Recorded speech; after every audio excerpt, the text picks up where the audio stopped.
المفروض الأم تربي بنتها ولا ابنيه صح، ما يغدرش أصحابه ولا يغدر زمايله ولا أصحابه، ويمشي بما يرضي الله. مش يمسكوا عيل قلة التربية وقلة الاحترام وقلة الأدب، إن يمسكوا عيل يمسكوه يجرجروه يا حبايبي ويقتلوه ويضربوه بالنار. أتم ربنا يصبر أهله ويصبر أهله يا رب. يعملوا فيه كده؟ دي عيال تتعمل كده؟ ده دي للكبار. وبعدين ما تجيش للعيال العالي يفكر كده يعمل في زميله كده. زميله ده المفروض يبقى أخ ليه، يخاف عليه.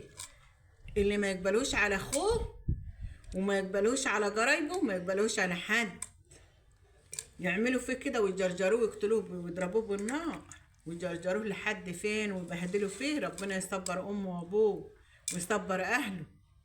ايه اللي حصل؟ قلة التربية، قلة رباية العيال، قلة رباية العيال ويرجع للاهل. ايه احنا في ايه؟ احنا في غابة؟ احنا خلاص ما عادش بقى، ما فيش اهدي، احنا ما بقناش في غاب. حرام حرام حرام اللي بيتعمل ده. وعيال عيال لسه صغيرة يحصل منهم كده؟ ليه؟ ليه يعني؟ ليه كده؟ ليه؟ احنا فين؟ لا لا، ما يرضاش ربنا ابدا.